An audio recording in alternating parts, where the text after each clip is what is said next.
کے ڈھیر کی طرح کہ امیر المومنین بچے کپڑے مانگ رہے ہیں. فاطمہ میرے پاس تو پیسے نہیں، میں کہاں سے کپڑے لے کر دوں، میرے پاس تو پیسے کوئی نہیں.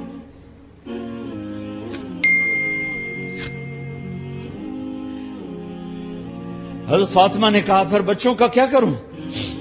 کہا پھر مجھے بھی نہیں پتا کیا کروں. اس کے پہلے 3 حکمرانوں نے لوٹ مار کے بازار گرم کیے، ظلم و ستم کے پہاڑ توڑے، اور آج اسی خزانے پہ ایک شخص بیٹھا ہے جو اللہ کو راضی کرنے کے جھنڈے گاڑ رہا ہے. تو فاطمہ نے کہا آپ ایسا کریں، اگلے مہینے کی تنخواہ ایڈوانس لے لیں، اس سے میں اپنے بچوں کو کپڑے لے دیتی ہوں، اور گھر کا خرچہ میں مزدوری کر کے گھر کی روٹی چلا لوں گی. ارے اپنی تاریخ پڑھو، صرف ڈرامے ہی نہ دیکھتے رہ جاؤ، صرف گانے ہی نہ سنتے رہ جاؤ. اور بھی دکھ ہیں زمانے میں محبت کے سوا، راحتیں اور بھی ہیں وصل کی راحت کے سوا. انہوں نے اپنے بلایا وزیر خزانہ مزاحم، اپنا ہی غلام. ہاں بھائی مزاحم، ہمیں بچوں کے کپڑے چاہیے، تو اگلے مہینے کی تنخواہ ایڈوانس مل جائے. وہ کہنے لگے امیر المومنین آپ مجھے لکھ کر دے دیں کہ آپ 1 مہینہ زندہ رہیں گے، میں آپ کو تنخواہ دے دیتا ہوں. عمر بن عبدالعزیز سر جھکایا، اٹھے، گھر گئے. فاطمہ میرے بچوں سے کہہ دو کہ تمہارا باپ کپڑے لے کے نہیں دے سکتا.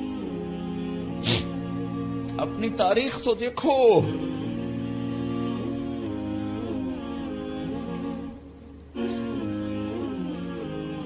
عید کا دن آ گیا، خلیفہ وقت عید کی نماز پڑھاتے تھے، نمازیں بھی خلیفہ وقت پڑھاتے تھے.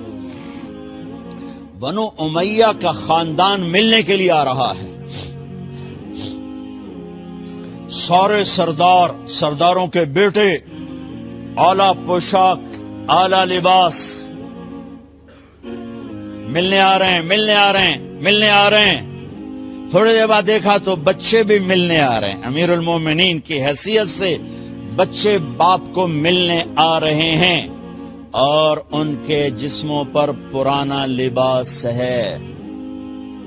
حضرت عمر انہیں دیکھ کر ادھر اپنے سرداروں کے بچے دیکھے تو زرق برق پوشاکیں، اپنے بچوں کو دیکھا. ارے اس باپ سے پوچھو جو سب کچھ کر سکتا ہو اور پھر مٹھی بند کر لے کہ نہیں میں نے حرام کی طرف نہیں جانا. بچوں کو دیکھا تو آنکھیں ڈبا گئیں، آنکھوں میں آنسو آ گئے. فرمایا میرے بچوں آج تمہیں اپنے باپ سے گلہ تو ہوگا کہ آج ہمارے باپ نے کپڑے ہی نہ لے کے دیے. ان کے ایک بیٹے ہیں عبد الملک، ان سے بھی 4 رات آگے تھے، ان سے پہلے ہی فوت ہو گئے تھے. کہنے لگے ابا جان آپ کو مبارک، آپ نے قومی خزانے میں بددیانتی نہیں کی ہے، آپ کو مبارک ہو. آج ہمارا سر بلند ہے، ہم شرمندہ نہیں ہیں، ہم شرمندہ نہیں ہیں. انسانوں کو کپڑوں پہ نہیں تولا جاتا. آج کا میرا دیس کا مالدار اتنا فقیر ہو گیا ہے، اتنا چھوٹا ہو گیا ہے کہ وہ اپنا تعارف کروانے کے لیے 50 لاکھ کی گھڑی لیتا ہے، 6 لاکھ کا جوتا لیتا ہے. آج کی بیگم اتنی چھوٹی ہو گئی ہے کہ اپنے قد کو بڑا کرنے کے لیے وہ 10 لاکھ کا ہینڈ بیگ لیتی ہے کہ دیکھو میرا بیگ 10 لاکھ کا ہے. ارے میری بہن تو 10 ٹکے کی بھی نہیں رہی اگر تو نے بیگ سے اپنے آپ کو بڑا بنایا. او میرے دوست تو 2 ٹکے کا نہیں ہے اگر تو 10 لاکھ کے جوتے اور 50 لاکھ کی گاڑی سے 50 لاکھ کی گھڑی سے اگر تو بڑا بننا چاہتا ہے. ارے اس دھوکے سے نکلو. برینڈڈ کہاں جا رہے ہو؟